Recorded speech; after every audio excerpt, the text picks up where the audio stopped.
Tudo começou assistindo a Paralimpíada de Atenas. O ano era 2004.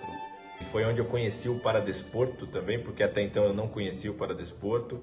E dessa maneira me interessei a estar fazendo a natação, aprendi a natação muito rápido. Essa rapidez rendeu a ele números impressionantes.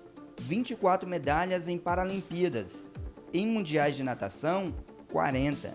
Subiu o pódio para receber o ouro 33 vezes em Jogos Parapan-Americanos. Além disso, o nadador coleciona 3 troféus Laureus, considerado o Oscar do esporte. Ele se inspirou em Clodoaldo Silva, um dos maiores nadadores do Brasil na categoria.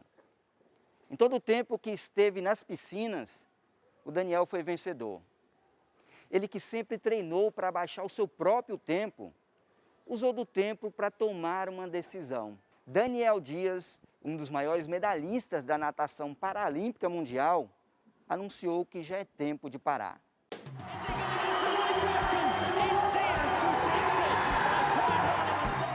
E o momento da parada já tem lugar e data. Paralimpíada de Tóquio, em agosto desse ano. Eu não tenho dúvida que Tóquio será um grande momento, que será onde eu vou dizer o meu adeus às piscinas, mas também, quando eu digo que vai ter um grande momento, é porque uma Paralimpíada sempre é algo muito especial. Aqui foi onde tudo começou e aqui é onde a gente vai finalizar também. Eu estou extremamente feliz, eu não quero que seja um momento de tristeza, por mais que a gente fale, estou anunciando que vou parar, eu estou muito feliz porque essa decisão já está tomada há um tempo. Eu já venho traçando objetivos e já venho realmente com um plano de anunciar a aposentadoria. Gratidão, o sentimento que acompanha Daniel neste tempo de aposentadoria. Pai, obrigado, pelo patrocínio, porque no início da carreira de um atleta a gente sabe a dificuldade que é. Minha mãe, por todo o empenho, por toda a dedicação, por tudo que fez, e tudo que faz por mim ainda até hoje. Obrigado seria muito pouco ainda. Espero que eu tenha conseguido trazer alegrias para a senhora, para o meu pai. Agradecer a minha esposa,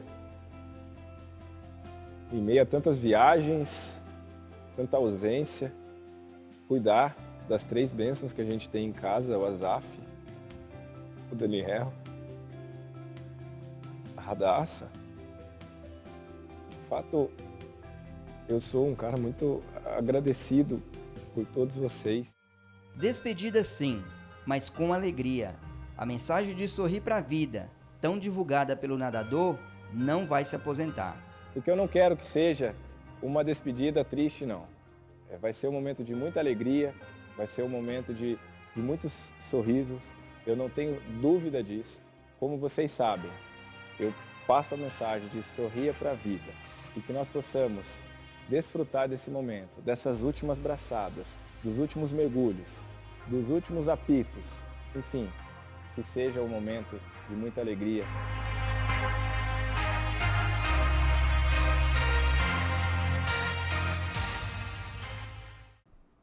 Que venham novas medalhas para fechar com chave de ouro essa trajetória. Um verdadeiro herói do esporte e da vida. E além do Daniel, o Brasil tem grandes atletas e artistas que dia a dia superam deficiências e desafios. Você vai conhecer a Vitória, a bailarina sem braços que encanta o mundo. Para a juventude de hoje, o Raul é uma inspiração. Com trabalho e dedicação, alcançou um sonho. Mas a gente começa com as Olimpíadas de Tóquio.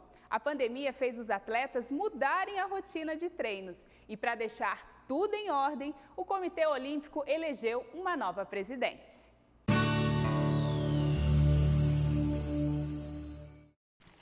Aos 56 anos, a ex-atleta olímpica Seiko Hashimoto aceitou presidir o Comitê dos Jogos de Tóquio, adiado em 1 ano devido à pandemia. Para a nova presidente, é preciso agir rápido e reconstruir o Comitê Olímpico Japonês.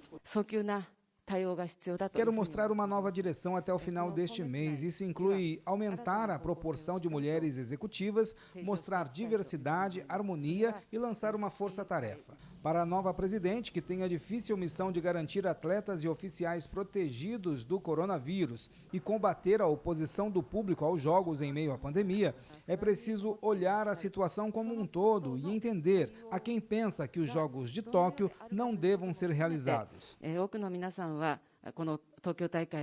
O auxiliar de escritório é um dos que defendem o cancelamento dos jogos.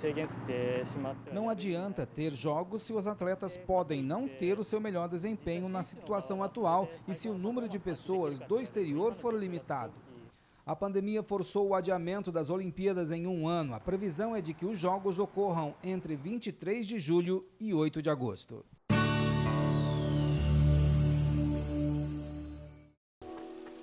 É quase certo. As Olimpíadas de Tóquio devem ser realizadas em julho. Por enquanto, não há planos para novo adiamento. A nossa tarefa é organizar os Jogos Olímpicos e não cancelar os Jogos Olímpicos. A nossa tarefa é realizar sonhos olímpicos dos atletas.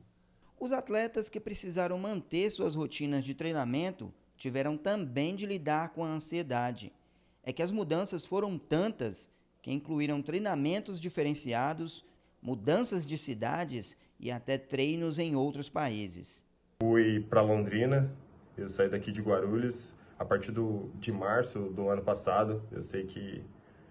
Eu já sabia que a pista ia fechar, a gente não teria local para treinar e a partir disso eu e meu treinador viu que era melhor a gente sair para um canto mais afastado.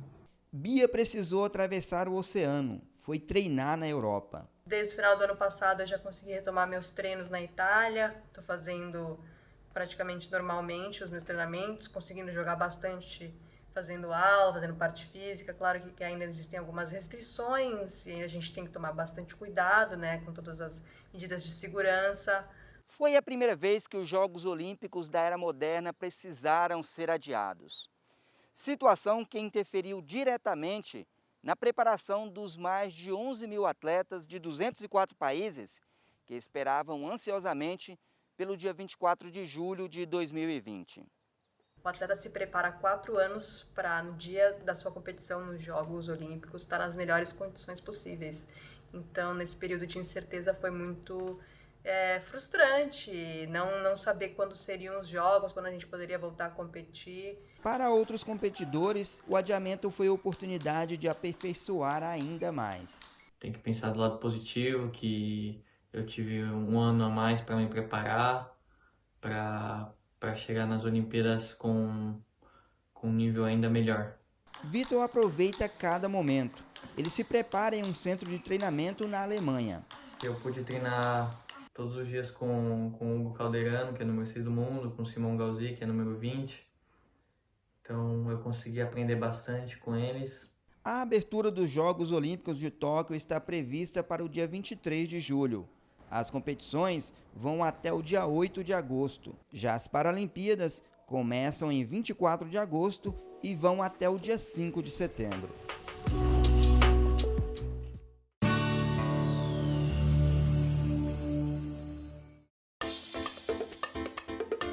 A atividade física sempre fez parte da vida de Áurea, mas ela nunca praticou com a regularidade necessária. Só que há 3 anos começou a perceber que algo não estava bem.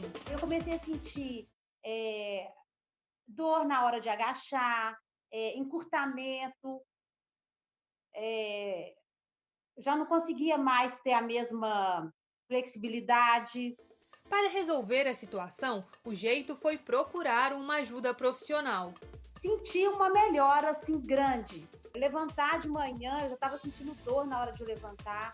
Então, com a atividade física, isso tudo já foi melhorando. Dores como essas de Áurea são muito comuns com o passar da idade. Porém, mais do que uma simples fraqueza muscular, o diagnóstico pode ser um pouco mais sério: sarcopenia, doença que merece atenção e afeta mais de 50 milhões de pessoas no mundo, segundo a Organização Mundial da Saúde. A síndrome da perda muscular, que faz com que os pacientes tenham dificuldade de, assim, por vezes, pode até ter como sequela a perda da independência, a capacidade de marcha, mas também predispõe esse paciente ao desequilíbrio, a possibilidade de quedas. Além do diagnóstico precoce, é preciso tratamento eficaz, que concilie atividade física e alimentação adequada. Alimentação, um sono regular, tudo isso influencia. E, além disso, procurar um profissional de educação física habilitado para te orientar a fazer os exercícios, né? Isso seria o ideal. Apesar de não haver nenhum dado oficial, especialistas acreditam que a pandemia tenha afetado pacientes com essa condição. A questão de pandemia, parada da academia, ao pilates, à musculação, fez com que esses pacientes acabassem desenvolvendo, assim, a gente ainda não está, vamos dizer assim, acho que a gente ainda não consegue ter o peso real do desenvolvimento do agravo da sarcopenia ainda nessa fase. Por isso, vale algumas dicas de exercícios em casa. Vou colocar os meus pés na largura do meu ombro, tronco ereto, sento jogando o bumbum atrás, eleva a mão à frente com o peito aberto e subo. Segura na beirada da cadeira, tronco ereto, peito aberto, contrai a panturrilha e volta.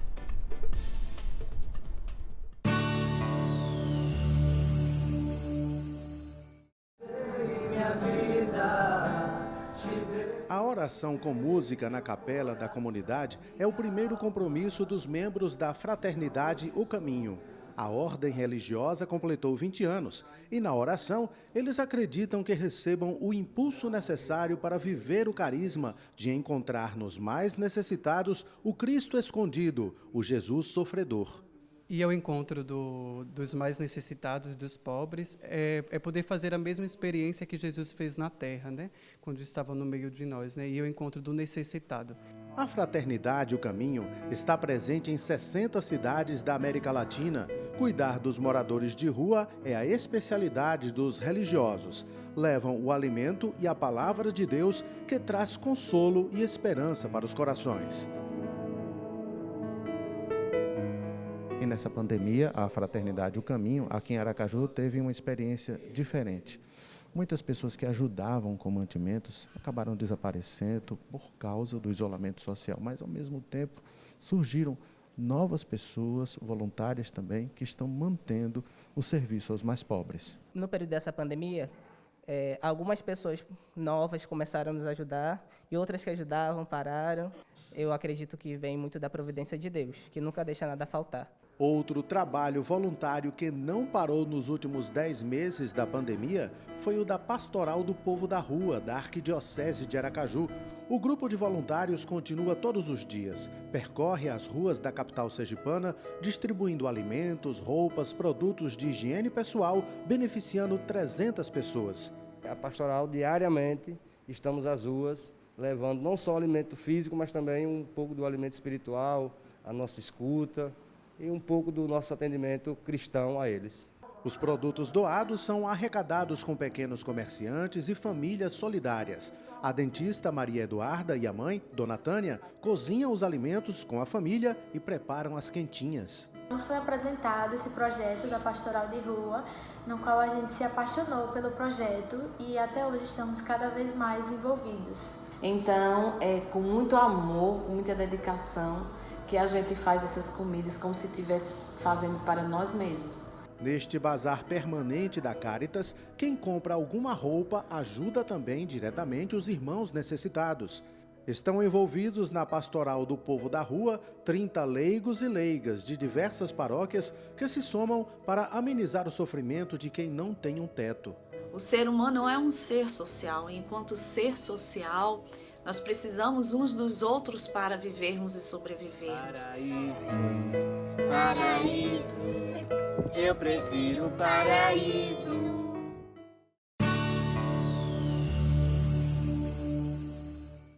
O caminho da vida pode ser íngreme para muitos deficientes físicos, mas não impediu Vitória de seguir em frente, encarar os desafios cotidianos mais comuns, mesmo sem os dois braços. O tempo deu a ela habilidade suficiente para praticar as mesmas tarefas de qualquer outra pessoa, ou até mais. Em casa, o dia dela é como se ela tivesse os dois braços. O que ela faz é impressionante.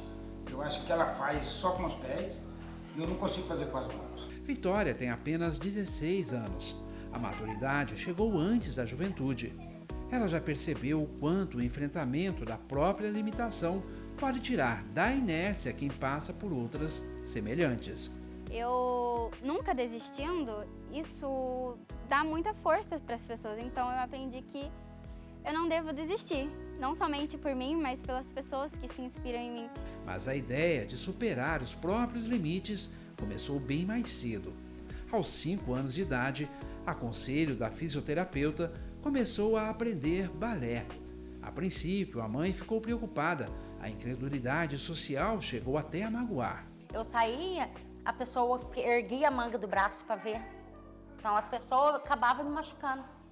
A deficiência dela me assustou, mas não doeu tanto como as pessoas. Olhar. A dança também iria ensinar Vitória a enxergar si mesma de um jeito novo. Então eu disse para a Vitória, Vi, acompanha como se eles estivessem aí. Então você imagina que seus braços estão aí e acompanha os braços com a cabeça. Tudo que a gente estivesse fazendo com os braços, você faz com a cabeça. Passo a passo, a imaginação criou braços. Eu acompanho com os olhos como se eles estivessem ali. Os olhos de Vitória agora comandam as assembleias, as piruetas e outros passos da dança. Já aprendeu jazz, sapateado, se tornou estrela das redes sociais e inspiração para muitos. Para mim, os braços são somente um detalhe. O palco de madeira é um novo mundo de Vitória. Os braços. Eu não sinto nenhuma falta. Sentir, imaginar, Vitória descobriu que o impossível está ao alcance do coração e que deficiência não é limitação. Quem confia não precisa de mãos para abraçar o mundo. A deficiência é só um detalhe, que a gente é mais do que a nossa deficiência, então a gente tem que correr atrás dos nossos sonhos.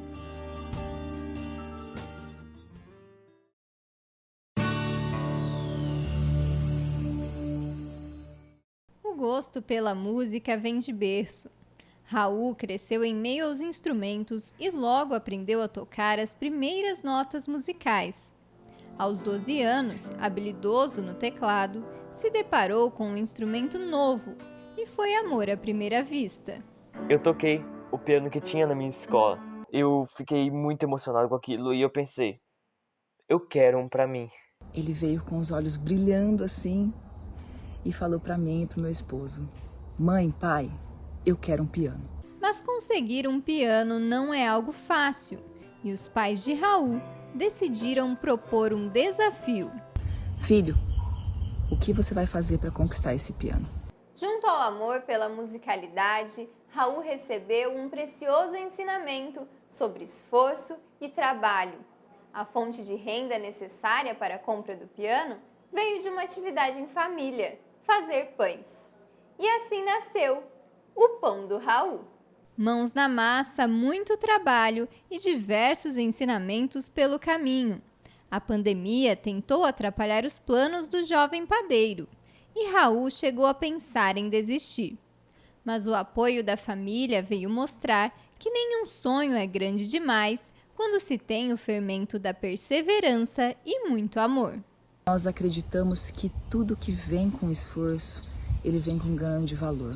Que cabe a nós, pais, buscar formas de incentivar os nossos filhos a galgarem os seus sonhos, lidar com o dinheiro, lidar com a vida, lidar com as frustrações, com os sonhos, faz parte.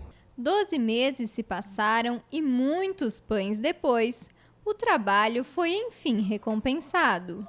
A sensação de que eu trabalhei para aquilo, apesar de não ter sido com minhas próprias mãos que eu fiz 100% do dinheiro, eu fiquei muito feliz. Mais pessoas abraçaram essa causa e me ajudaram a estar mais perto do sonho. O meu desejo é que as pessoas possam correr atrás dos sonhos delas, como foi feito por mim e por minha família juntos.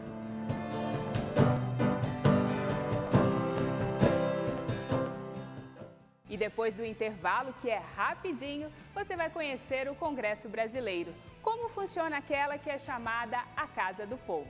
Já já estamos de volta. Continue com a gente.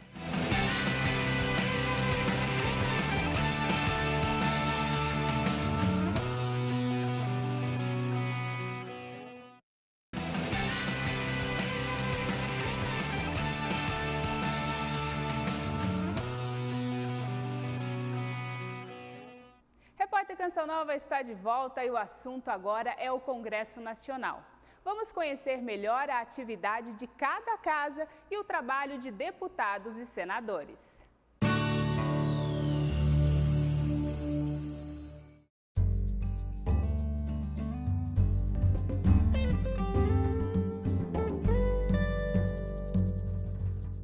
Você sabe o que é o Congresso Nacional? Sei o que é, mas assim, não sei o significado de lá, né?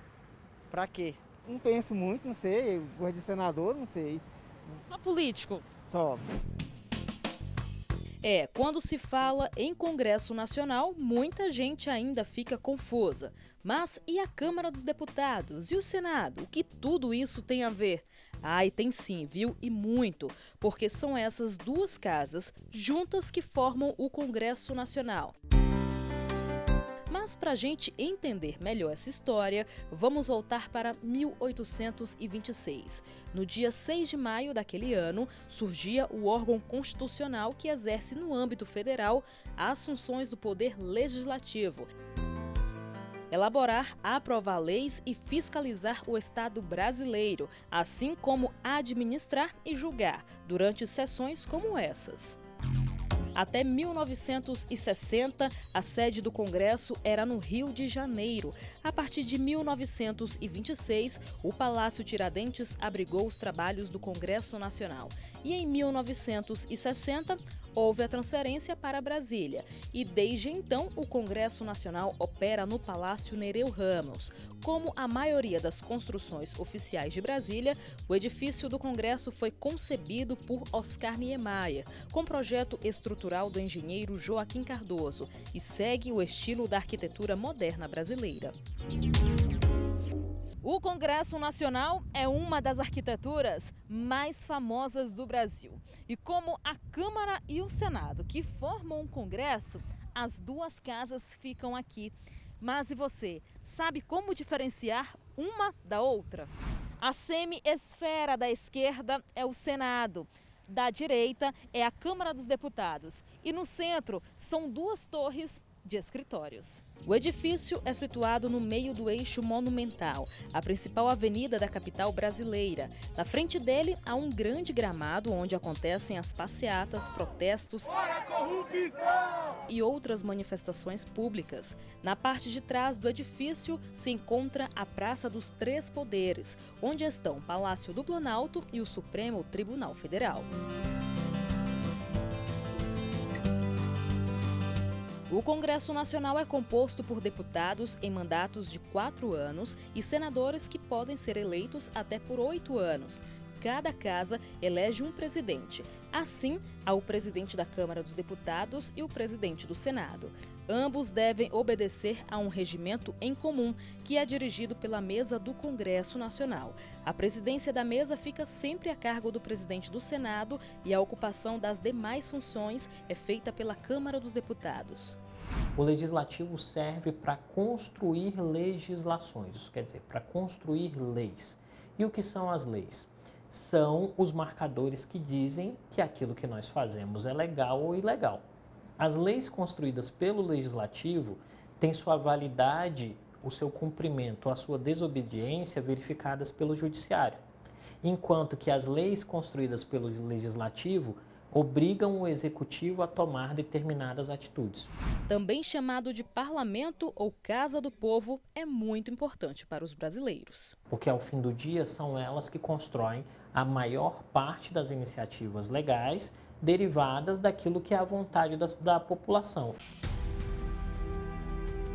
Os deputados federais são eleitos a cada 4 anos.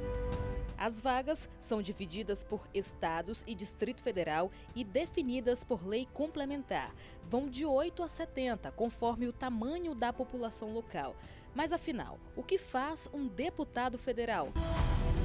Além disso, a população também tem mais dúvidas. Deputado federal, você acha que ganha quanto? Acho que uns 40 mil. Uns 50 mil. Atualmente, cada deputado federal recebe um salário bruto de R$ 33.763, valor superior ao recebido pelo presidente da República, pelo vice-presidente e pelos ministros de Estado, que ganham R$ 30.934. Essa quantia coloca os deputados federais brasileiros entre os parlamentares mais bem pagos do mundo. Mas como será que eles exercem as suas funções para ganhar tão bem assim?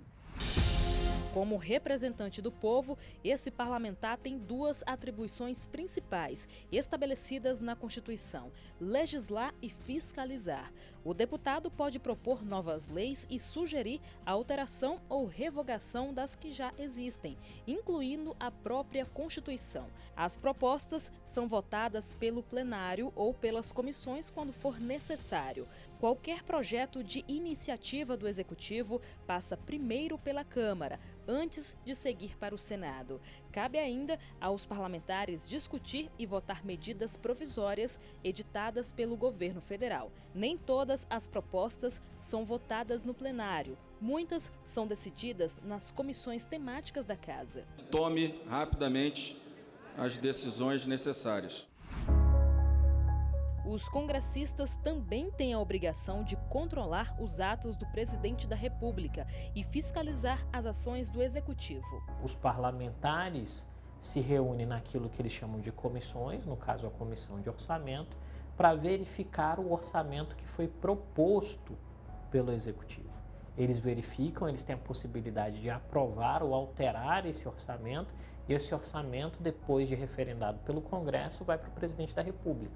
E aí, o presidente da República vai executar o orçamento a partir das premissas que foram definidas pelo Legislativo. Já ouviu falar em Salão Verde da Câmara? É um espaço da Câmara dos Deputados onde os jornalistas têm acesso irrestrito aos parlamentares e onde também os políticos fazem seus projetos e opiniões chegarem ao público brasileiro. E muitas vezes é daqui que saem muitas notícias importantes que mudam as nossas vidas.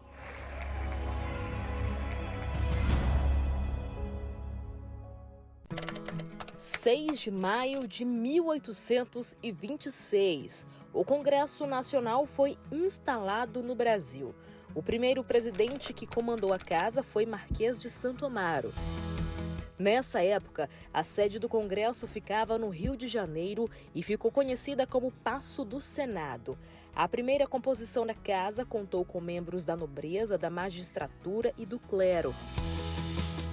Eram 50 senadores, sendo 23 barões, viscondes ou marqueses, 9 juízes, 7 membros da Igreja Católica, 4 do Exército, além de médicos, advogados e proprietários de terra. Os príncipes da Casa Imperial, ao completarem 25 anos, também tinham direito a uma vaga no Senado. Por esse critério, a princesa Isabel foi a primeira senadora do Brasil. E hoje, 194 anos depois, o Senado Federal se transformou nesta casa que todo mundo já ouviu falar, né? Localizado bem no coração de Brasília, no mesmo complexo da Câmara dos Deputados, a casa possui ao todo 81 senadores, entre eles um presidente, e todos são eleitos com os nossos votos e cumprem mandatos de até 8 anos. Todas as 27 unidades da federação possuem a mesma representatividade com 3 senadores cada. Em termos de transparência de sua atuação e gastos, o Senado publica dados sobre os projetos de lei e outras matérias e uso de verbas indenizatórias. Os senadores têm como um objetivo primário a necessidade ou a possibilidade de dar um equilíbrio federativo a cada uma das proposições que saem da Câmara. Esse desafio de construção de equilíbrio federativo é uma responsabilidade que cabe aos senadores. E exatamente por isso, em algum sentido, quando da Constituição de 88, ficou definido que os senadores teriam mandatos maiores que os dos deputados, até para que eles tenham mais tempo para fazer reflexões acerca dessa necessidade de equilíbrio. O Senado Federal tem sido, ao longo de seus quase 200 anos de existência, um dos pilares de estabilidade inconstitucional do Brasil. E em 2020 passou por mais uma grande mudança. Muitos projetos foram votados pelos senadores durante sessões remotas, por causa da pandemia da Covid-19. O senador Isalcir Lucas conta como está sendo esse processo. É evidente que a tecnologia, bem, primeiro o Senado foi o primeiro Senado do mundo a implementar as votações virtuais, né? E que deu muito certo, e veio para ficar. Pode ter certeza que tanto a Câmara quanto o Senado, daqui para frente, vai ter muitas votações virtuais. Agora, não dá para ser só virtual. Você tem muitas matérias que precisam de um debate mais aprofundado e que tem que ser olho no olho, tem que ser realmente presencial. Apesar de tantas mudanças, o Senado segue aprovando decisões importantes para nós brasileiros. Não só todos os poderes são importantes, mas um equilíbrio entre os poderes e a possibilidade de construção de consenso entre eles também é muitíssimo importante. Nós precisamos que os poderes funcionem de maneira equilibrada, de maneira igualitária e com a possibilidade clara de que os representantes respeitem uns aos outros. E é esse equilíbrio que faz com que, ao final do dia, os problemas dos cidadãos comuns sejam resolvidos de maneira mais eficaz. Primeiro, a gente não pode criminalizar a política como vem fazendo. A política é uma das atividades mais nobres que existe, porque ela muda a vida das pessoas. Então você tem que construir políticas públicas, né? E você também precisa saber qual é o papel de cada um. O que é o executivo, o que é o legislativo, qual é o papel do Congresso, do Senado, da Câmara, né?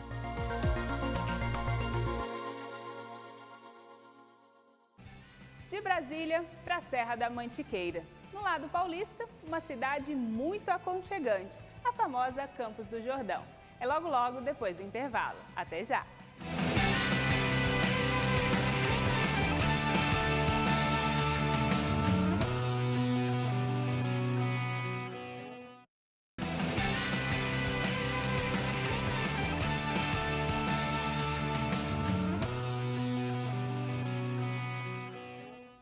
Você sabia que Campos do Jordão é a cidade mais alta do país? E é por isso mesmo que o frio e o charme atraem tanta gente à Serra da Mantiqueira paulista. A pandemia mexeu com a economia, principalmente dos locais que vivem do turismo. Com medidas de segurança e criatividade, a chamada Suíça brasileira tem sido um refúgio para muita gente.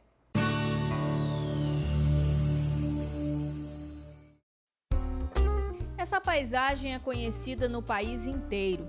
O verde das araucárias em meio à arquitetura europeia da Serra da Mantiqueira em São Paulo é cartão postal de Campos do Jordão. O município de clima ameno sempre foi bastante procurado por visitantes. E assim como todas as cidades turísticas brasileiras, vive as consequências do trabalho durante a pandemia. Hotéis, pousadas e comércios locais lamentam a experiência de 2020. Tivemos que dispensar todos os colaboradores, né? E de lá até julho permanecemos fechados. A gente tinha bastante carne estocada, tinha muita conta para pagar e acabei tendo que pegar dinheiro no banco para pagar as contas que eu não previ o fechamento. Para a gente como se fosse um ano vazio, assim, financeiramente falando. O primeiro mês de 2021 era uma esperança de recuperação financeira, já que o governo tinha decidido manter o Festival de Inverno como atrativo fora de época. Mas o cancelamento dessa decisão em dezembro trouxe novas perspectivas para o trabalho. O grande propósito desde a reabertura é a proteção de moradores e dos poucos turistas.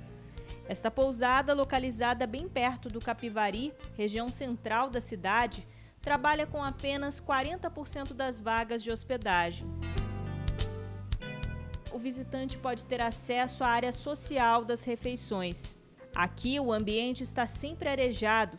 As mesas seguem o distanciamento adequado e as placas indicam as condições de higiene para se servir no buffet. Tem todo o distanciamento que é necessário, em questão à proteção também, álcool, luva, perfeito.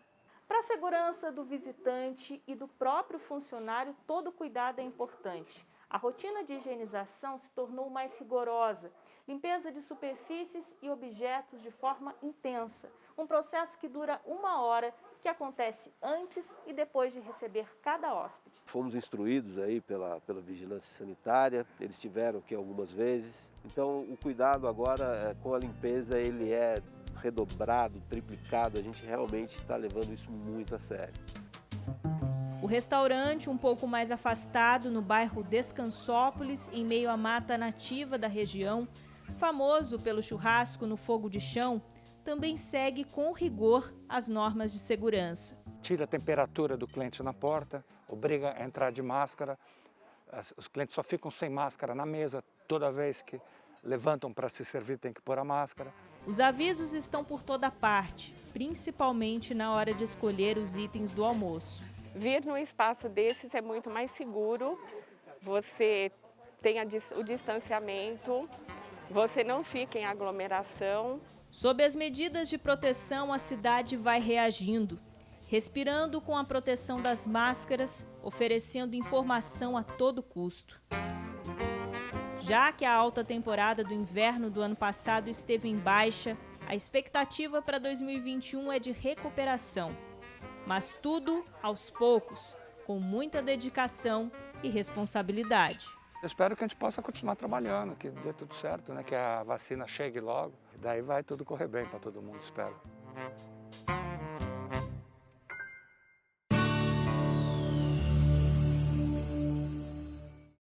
Pizza fresca estilo italiano, forno a lenha, massa de longa fermentação e recheio na medida certa. Depois de meses, o produto artesanal voltou a ser servido com os cuidados que o momento exige. Do mesmo modo, petiscos, sanduíches e outras opções de refeição voltaram às mesas desse outro comércio. A pandemia exigiu adaptações e as medidas sanitárias já são parte do dia a dia de trabalho. Mas não é só isso. O estabelecimento que sobreviveu à fase difícil de 2020 fez da criatividade novo ingrediente do negócio. O que a gente pôde fazer durante 5 meses, se manter somente com delivery, óbvio que pela estrutura da casa nós acabamos perdendo em torno de 90% do nosso faturamento, né? Porém, conseguimos manter o emprego de todos os colaboradores com isso. No local em que o café é protagonista, outros produtos também fazem sucesso. São, por exemplo, a linguicinha defumada, o queijo grana padano, ou o queijo meia cura. A gente cria pratos com esses produtos, né, da Serra da Mantiqueira. Como a truta, que é famosa, que vai com presunto ibérico, né? O negócio idealizado pelos irmãos Marco e Andréia também teve que passar por mudanças. Nós colocamos a lousa, né, informando que já está servindo o almoço na frente, coisa que a gente não tinha, com pratos novos também, né? Tem sempre um de nós recepcionando as pessoas. Inovação na decoração do ambiente também conta. Espaço arejado tanto na varanda quanto no jardim para se adaptar ao novo normal. É assim também nessa galeria de containers. Fora da região mais agitada da cidade, o projeto inaugurado há 1 ano abusou da inovação para manter o atendimento. Ela foi feita pensando na sustentabilidade, de estar reaproveitando matérias-primas que seriam descartadas, né? Além de ser ecologicamente correto, né? Novidade inspira segurança, conceito que os clientes não dispensam, especialmente nesta época. Eu fico bem mais tranquila, sem aglomeração assim. E é bem mais confortável também. Um momento desafiador para todo profissional serviu para mudar conceitos. A colaboração de empresários com pequenos comerciantes locais aumentou bastante nesse tempo. E quando todo mundo decidiu se ajudar, a superação dos obstáculos ficou um pouco mais fácil. Até os itens mais simples usados no café têm local certo para serem adquiridos. Vou comprar daqui da feira mais próxima, vou comprar do meu produtor mais próximo. Da gente daqui da cidade está ajudando o pessoal da região mesmo, né? Nesses 2 estabelecimentos, a decisão foi a mesma. Acaba que o dinheiro gira na própria cidade, né? Principalmente entre os pequenos. Na trajetória de empenho e superação, outro fator ainda tem relevância no dia a dia. Diferencial que é bem claro na história da Fernanda. ela trabalha na cozinha de um dos containers e reconhece: a manutenção da atividade é fruto de uma equipe bem unida. Um é o braço, a perna do outro, a visão do outro. Então isso para nós foi fundamental. E entre tantas lições que trazemos para 2021, essa se tornou indispensável. Todos nós precisamos um do outro para sobreviver.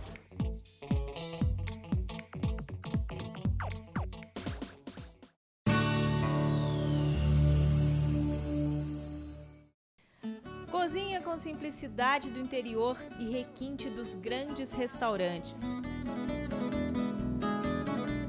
É essa a experiência neste estabelecimento na Estância Climática de Santo Antônio do Pinhal, em São Paulo. Longe dos grandes centros, o contato com a natureza é amplo. Destino para destacar o colorido das flores, atrair os animais e encantar os visitantes que agora se tornaram mais restritos. A gente queria um lugar que fosse próximo ali onde a gente estava e que fosse aberto e que tivesse coisas para crianças. E foi uma grata surpresa. O local agradável aos olhos é propício para as refeições. É que os itens orgânicos vêm daqui mesmo, do quintal do Rancho Zigue-Zague. Michel, um dos proprietários, conta que a ideia surgiu logo que o restaurante começou a funcionar há 3 anos. A gente sempre planta o que tem no cardápio, está aqui, a gente aproveita ao máximo plantar aqui mesmo. Temperos, legumes, especiarias e vários tipos de frutas. A gente tem a temoia e o limão siciliano. Além do limão, aí tem uvaia, tem maçã. A cozinha segue o ritmo da plantação. O alimento fica pronto no tempo certo. Recebe a composição de outros itens que ajudam na nutrição, no sabor e na beleza do prato. A época da colheita é de uma vez. Então, se você não inventar coisas para fazer, você acaba perdendo a colheita. Então, por isso que a gente faz conservas e, no mais, isso daqui é uma conserva de rúcula. Quem aproveita mesmo são os clientes, tanto aqueles que se hospedam nos rústicos chalés disponíveis, quanto quem faz uma reserva apenas para apreciar a gastronomia local. A gente tomou um suco natural feito na hora.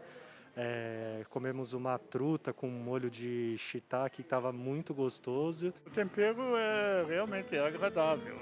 E parece que o tempero também agrada os visitantes mirins.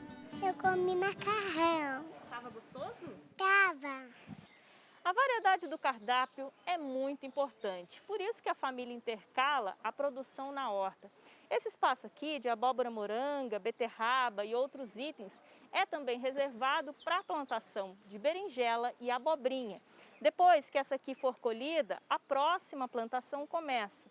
Uma maneira de reaproveitar o local e também o melhor item de cada época do ano. Tem sempre uma estratégia para conservar a plantação sem utilizar nenhum produto químico. A gente não tira todo o mato, né? Deixa sempre um matinho no meio, porque se vier alguma praga, tem uma defesa natural, vamos dizer assim. E zero agrotóxico, a gente não usa nada mesmo. Em todos os pratos é possível encontrar detalhes que se destacam ao paladar. E até as sobremesas têm um toque especial. Esse aqui é um sorvete de limão siciliano, limão Tahiti e limão cravo, que são os 3 limões que... O Tahiti a gente não tem aqui, mas a gente pega aqui da região. Agora o siciliano e o limão cravo a gente tem aqui. Depois de plantar e colher boas lembranças de quem passa por aqui, o trabalho ganha outro sentido. E se a vida tem um gosto tão agradável, não tem por que mudar, né? Plantamos e nós também criamos raiz aqui, então não tem curiosidade nenhuma de estar tentando novos ares, não. Está ótimo aqui.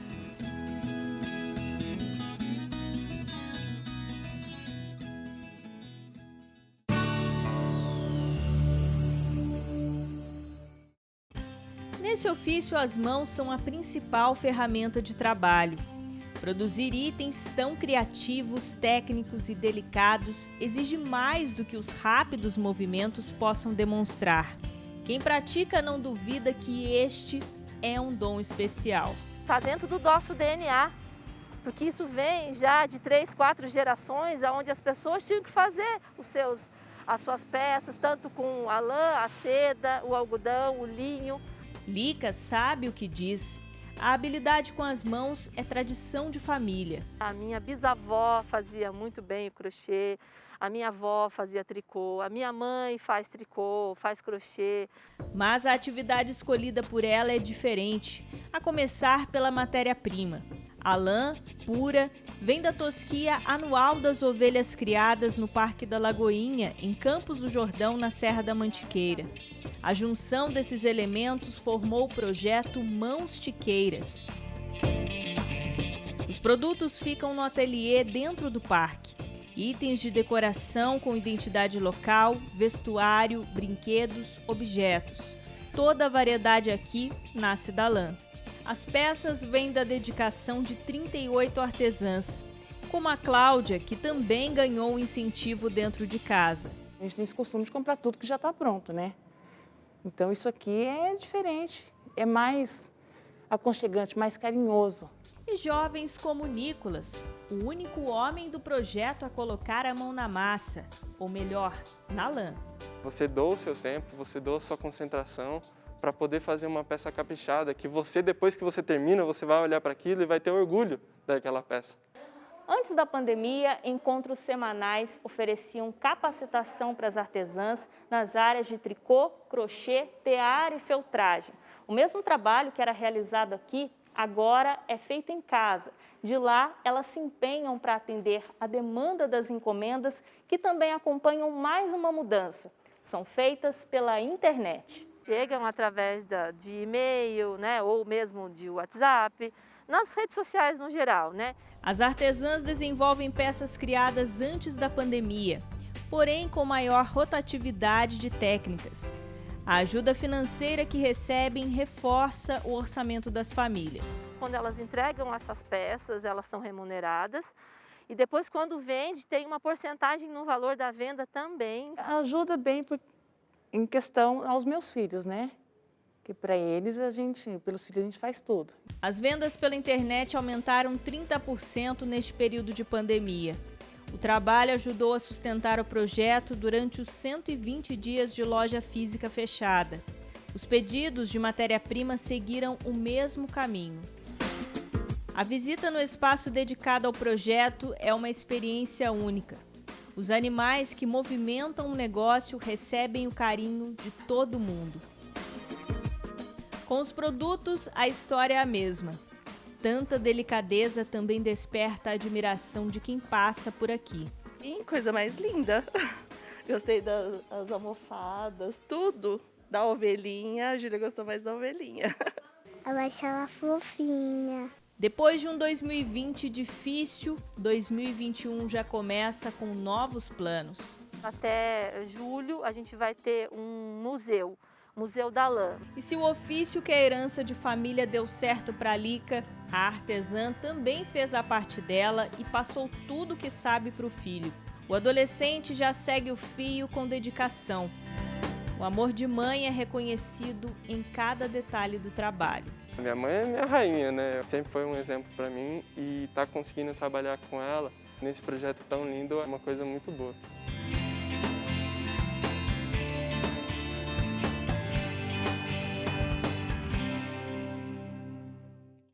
O Repórter Canção Nova é assim, feito de histórias, exemplos de vida, heróis do dia a dia. É feito de gente como você e eu, que lutamos para enfrentar as dificuldades e sempre conquistar algo novo com os olhos voltados para o coração de Deus. Na próxima semana tem mais, pessoal. Até lá!